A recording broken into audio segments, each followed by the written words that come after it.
Hey you guys, welcome back to week 3 of our plant of the week video. So today's plant is going to be the King Sago. I am in love with the King Sago palm. I know that some people love them, some people hate them, but today I'm going to focus on the care and the needs of the King Sago itself. So although it's called a King Sago palm, it is not a palm, it is a cycad. One of the things that I love the most about it is that structure it creates in a garden. So I have a tendency to plant it in groups like you see here. I think it does a fantastic job of clustering together. That way, if I've got a lot of lush, soft tropical foliage in the back, these guys just kind of pop up and are a bit dramatic in the garden. So they kind of do what the agaves do for me. So I put them in that same grouping, and I think they do a fantastic job of that. Now, one of the things I want to mention with the King Sagos, and you guys probably know this, is pretty widespread. They are poisonous to animals, so you do want to keep them out of the way of animals. The leaves, everything about them can be poisonous to animals. So if you're going to put them in an environment, you don't want to keep them in the house if you have pups. You don't want to keep them in a pool area if the dogs are around there. You want to kind of keep these separate from your animals. But if you do not, they're a fantastic addition to your garden because when it comes to trimming and overall maintenance, they are on the low end. You do not need to trim these guys. I mean, you can literally get away without trimming them maybe every year and a half. I trim mine about once a year. I take those bottom row of fronds off of them. So when you do your trimming, you kind of want to trim nice and close to the trunk of the plant. You just kind of want to take each of those leaves right off of there. Well, hello there. I want to interrupt this video real quick. I wanted to welcome all of our new subscribers this month to a fantastic gardening community. This group that is on this channel, you guys have been so helpful. Not only do I put out these tips and tricks of what works for me within my my projects and plants and trees that I've dealt with over the last 25 years, but you guys have been so fantastic to put comments in, put tips in, put information in, things that I might have missed or reply to other people. So I want to thank you guys for your time in doing that and sharing those with others, because I feel like we've created such a great community here. For those of you who are new and don't quite know me yet, my name is Jennifer Bevins. I am a landscape designer here in Vero Beach, Florida, and my husband and I own our own company, which is called Construction Landscape, and we specialize in creating these outdoor spaces that you see on my channel here. So if you're looking to have some landscape work done, we do the design and the installation as a package project. I work directly with my clients. And then I handle all the renderings and the 3D digital pictures to kind of show you what the new landscape is going to look like. And my husband and our in-house landscape crew handles all of the installations. So if you're looking to have something like that done for you and you've been seeing the videos and this is kind of your vibe, then please reach out to us. We service all along the Treasure and Space Coast.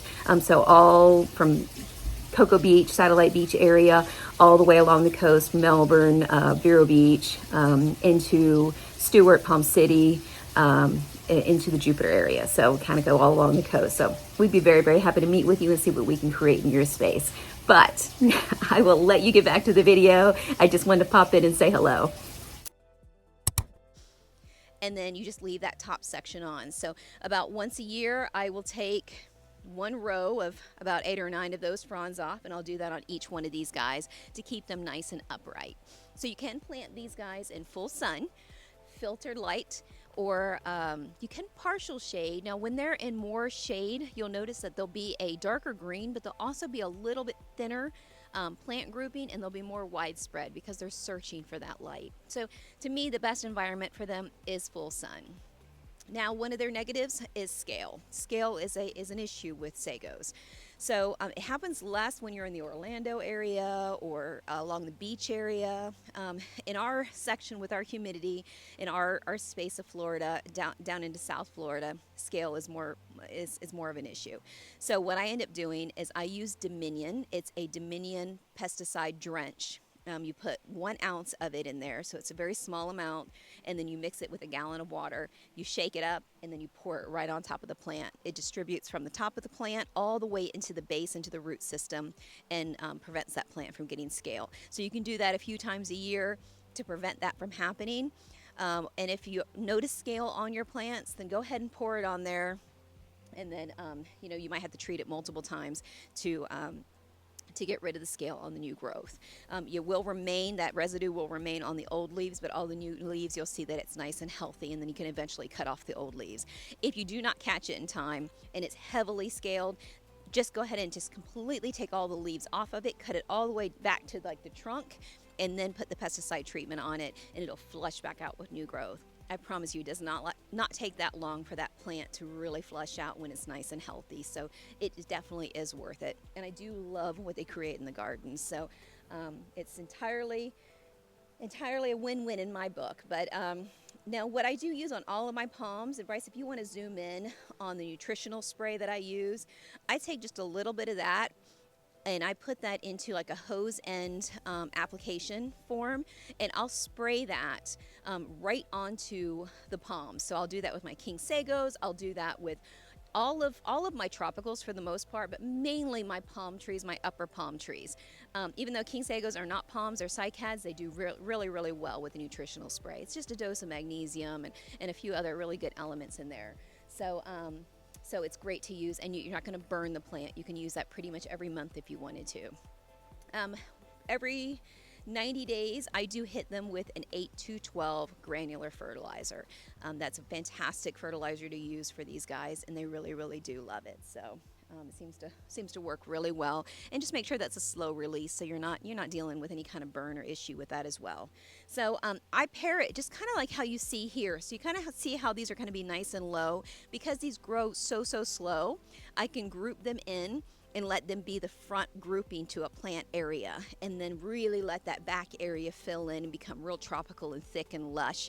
And then I feel like I've got, a little bit of clean lines here, and then it gets kind of crazy in the back. So that is generally how I use King Sagos. I also use them coming up a walkway. Again, if we're not having animals in that area, but I use them along a walkway. I'll use them around fountain features. I think they're great focal points there.